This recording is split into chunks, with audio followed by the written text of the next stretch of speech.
welcome Sаймън Parks to White TV. Thank you. I'm very happy that I get the opportunity to meet you personally.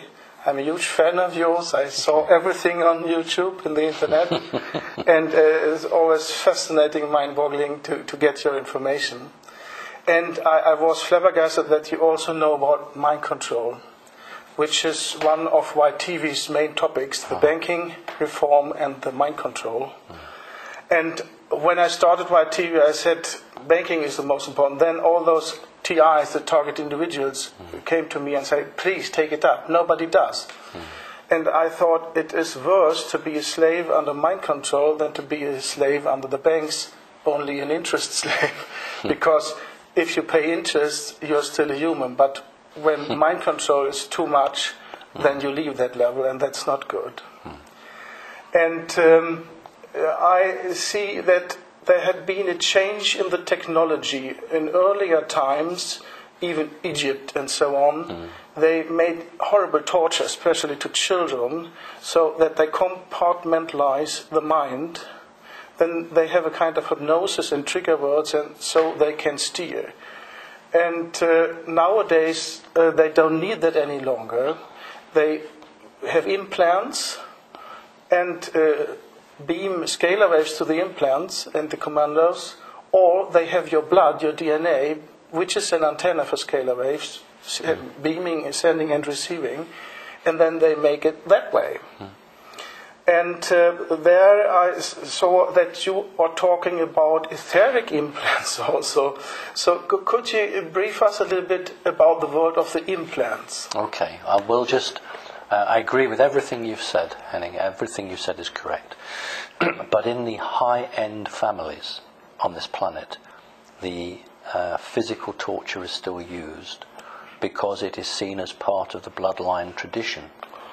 So much of my work is taken up with working with people who have had that physical torture, as you said, to create multiple personalities, suicide programs, then demonic attachments. So although it may seem barbaric in terms of the new technology, it is seen as the right and proper traditional method. The advanced technologies you refer to are for blanket control. Yes, you can bring the beam in to focus on one particular target or one particular individual, but the whole object of that was actually to widen the beam to control groups of people in different parts of the world at the same time, or to control population centres.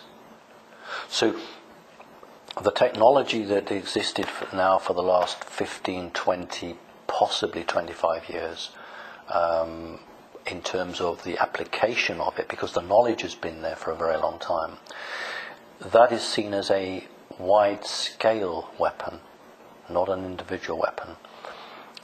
Because most high-end people, whether they're in the banking industry or in the political line, have had physical torture done to them, but the implants are placed in there to always bring them back should they start to stray.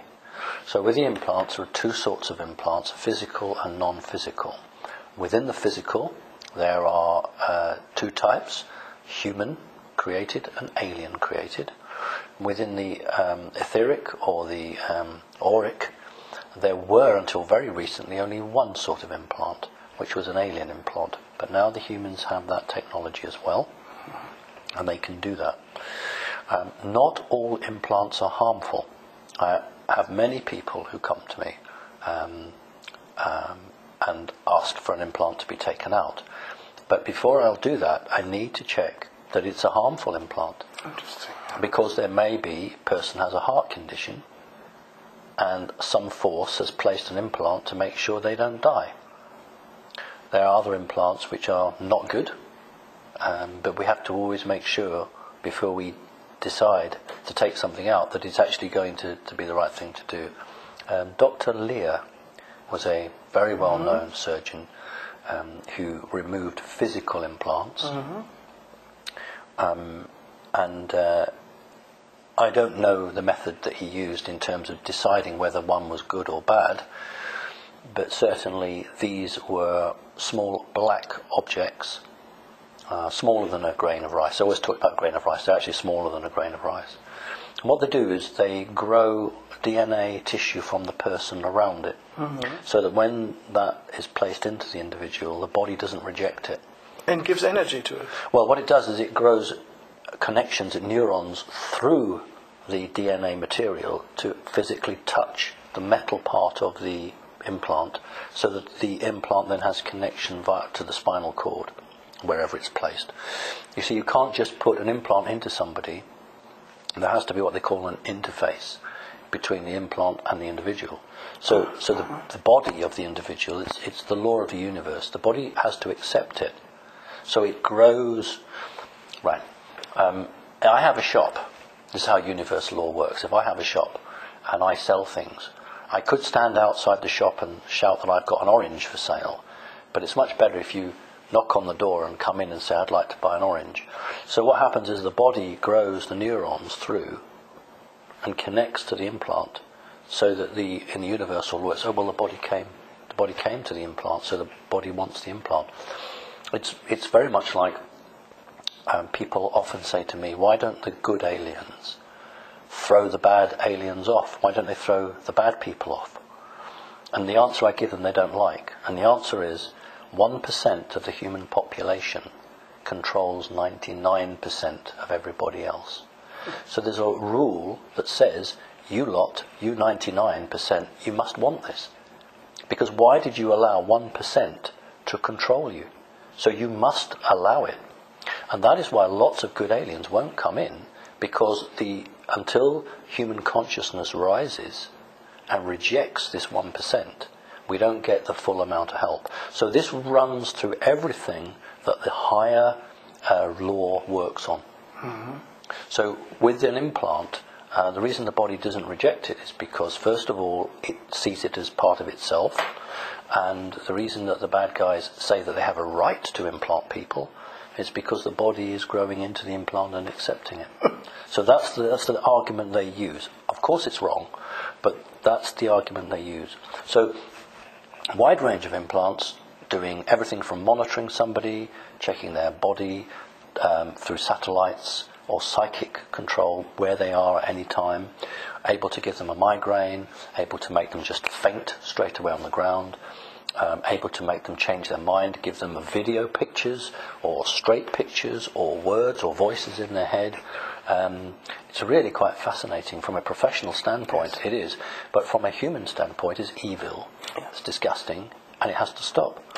But technologically, it's very, very clever. Yeah, of course it is. But that is the high end for the group control. But as I come back to finally, through bloodlines, it is always the hard torture, the electric shock treatment, the use of puppets or cartoon characters to split the person's personality. So I wouldn't want you to think they've stopped all that. That's still going on and will always go on as long as they're in control. How do they hypnotize the compartment of a soul?